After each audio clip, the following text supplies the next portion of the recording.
It's been 8 years since the Lumix GH5 was first announced in 2017, and this camera was incredibly popular at the time, but what's even crazier is how long it has withstood the test of time, and people are still to this very day shooting on the Lumix GH5. But before we get started, like this video, hit the subscribe button and consider joining the channel. Channel members get exclusive access to Filmmaker Alchemy, behind-the-scenes lessons and insights on the business of video production. Learn how to turn your content into gold.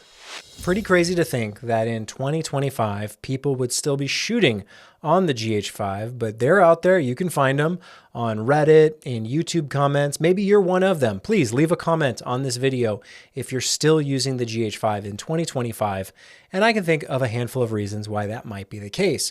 First of all, the GH5 was pretty revolutionary at its time for the price point and the features and the value it provided. I can't think of a better bang for the buck, even to this day, compared to some of the newer cameras and how great they are. The GH5 still holds a special place in my heart for being that culmination of the perfect hybrid, the first time that we really got that, something that did 4K 60, that had IBIS, that had 10-bit codecs. It was just so much to love about the GH5. And because it was so powerful, it's really had a long life. I think to this very day, there are still arguably reasons to use the GH5. One of them being something I've talked about before, which is sort of making the rounds again, kind of maybe new old information, if that's a good way to put it. Basically, on the GH5, you can shoot an open gate, which at the time would have been called anamorphic. And so in the menu, there's anamorphic. And you can shoot 4K 60 open gate, actually full sensor, uncropped, even though we've had a GH6 and a GH7 now. We're 2 generations beyond the GH5. Neither one of them has been able to do open gate, uncropped 4K 60. Now, on the GH5, that's 8-bit 420, so it's not the most robust in terms of color, but if you're not shooting log, which I wouldn't recommend on the GH5 anyway, if you're shooting something like Cinelag V, 8-bit should be more than enough. So if you need open gate, uncropped 4K 60, the GH5 is perfect. And there's really no compromise there other than, yeah, it doesn't have phase detect autofocus. But one of the things about phase detect autofocus is that, yes, it's incredibly helpful as a shooter, but it's really more helpful if you're filming yourself, which is why I think it caught on so much as strongly as it did within the YouTube community. People filming themselves, needing that pixel perfect autofocus, the phase detect, the tracking, all of that really, really matters. And when that is kind of at the forefront of your marketing, if that's in kind of the main hype driving your products, maybe Sony back in the day, which still to this day, the eye tracking is really, really good. Phase detect just feels like one of those features that's really, really important because yes, we all want good, reliable autofocus. If you're shooting on a gimbal where you can't directly manual focus, another situation where you need autofocus. But for the people who it matters to the most is people like this filming themselves. But oftentimes when you're filming someone else and you're the one holding the camera, autofocus is not as essential, which is why Lumix and Micro Four Thirds and these GH cameras got away with it for so long. Nowadays, in 2025, yes, the newer cameras with the phase detect autofocus is the clear, obvious choice winner.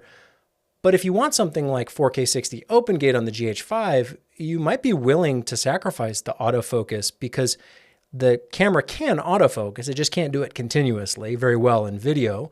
But if you're the one shooting and you have control over that focus, it's less of an argument, less of a deal breaker, I would say. So if you need to film yourself, yeah, you want good autofocus. If you can film somebody else, less of a problem. Why else might you want the GH5? Well, they're incredibly cheap nowadays. Gosh, it's been 8 years. So if it's a camera you have, that's the cheapest camera you got because at that point, you're not paying anything extra for it. Thank goodness they haven't rolled out subscriptions where you have to pay every month to use these things. If you bought a GH5 and it still works, it's still as good as the day you bought it. And you probably bought it for a lot of good reasons. And all those reasons have stood up because, again, the GH5 was kind of ahead of its time. Everything they packed into there has really withstood that test of time. Pretty crazy. And so if you have one that's no cost, which makes sense that you'd keep using it because why not? It's not like it goes bad. The footage looks just like it did on day one, maybe even better with your experience and your skills getting better over those 8 years.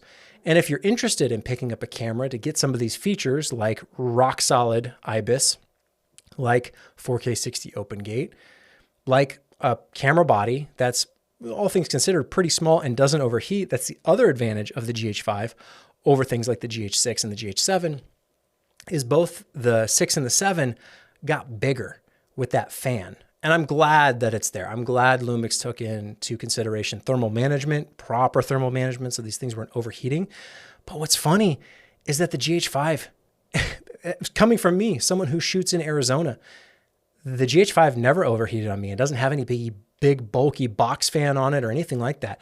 The GH5 is lower profile than the 6 and the 7, and still just as reliable when it comes to thermal management. So that's another reason you might want a GH5, something that can do exceptionally high quality video in a smaller package, not burdened down with a boxy fan on the back. Again, I'm glad it's there on the 6 and the 7. I'm glad that it exists, but kind of funny, it wasn't even needed on the GH5. Continuous recording, all the great things that you would know and love about these Lumix cameras, shutter angle, etc. It's a great camera.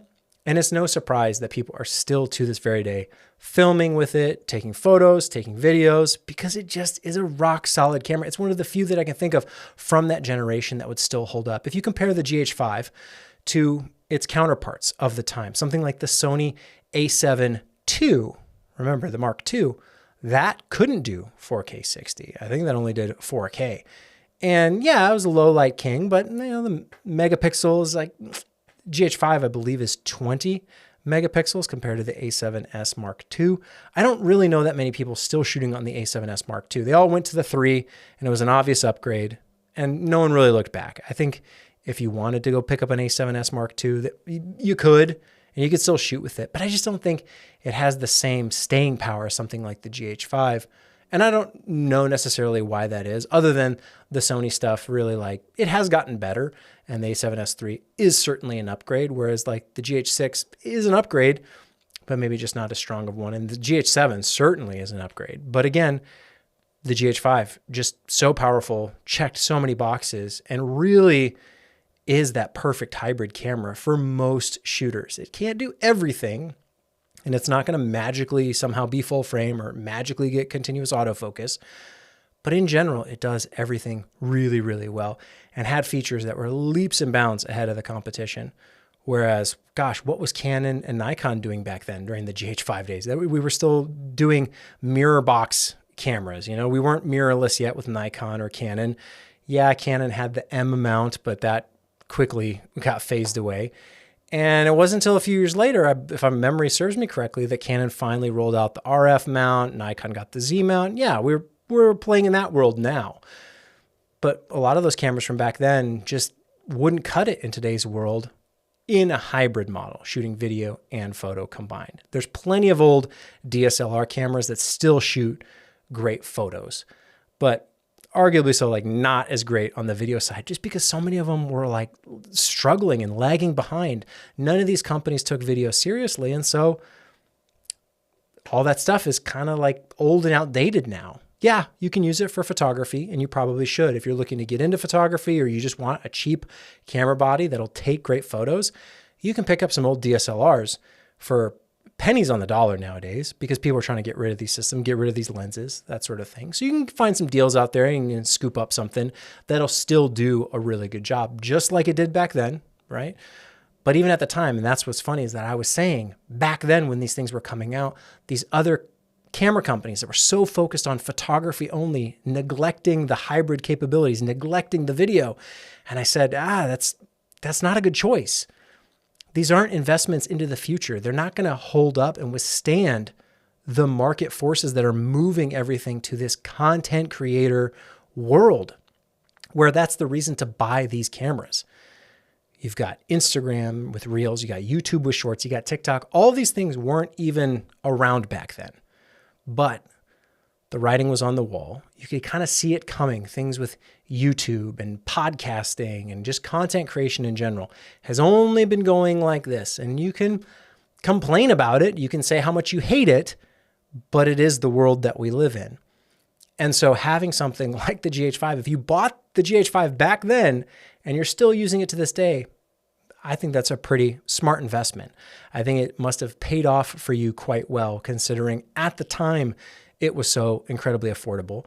Even to this day, it's even more affordable because the prices have continued to go down. You can still buy GH5s super cheap anywhere you look, Facebook Marketplace, Craigslist, eBay, Amazon used, wherever.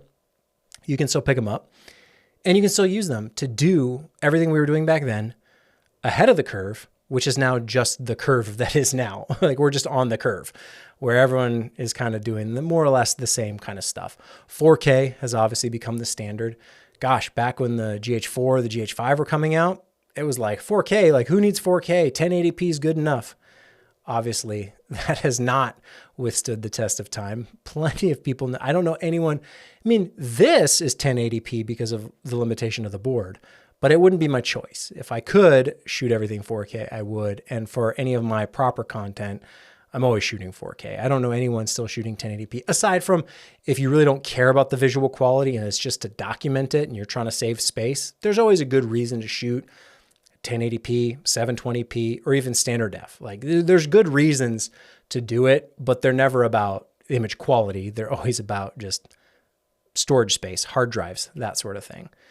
So having something like a GH5 in 2025 can still be a huge, huge advantage. Full size HDMI, I'm pretty sure, right? Am I misremembering? No, I'm pretty sure it's full size on GH5. It wasn't on the GH4. The GH5, full size HDMI. All of these trends that have become the standard, have become the norm, started with the GH5. It really kicked all that off. There's only a few things I'd be missing compared to the newer cameras from the GH5. So like the GH5, you can't charge it over USB-C, which would be one downside to my current setup.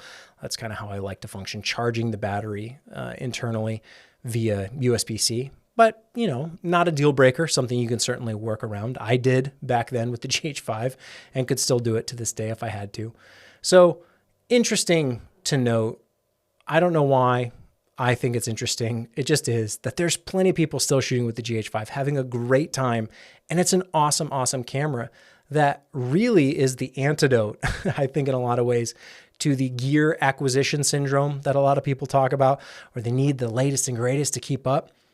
That happens more frequently if what you're buying has some kind of severe compromise or really isn't future-proofed in the way that the GH5 was.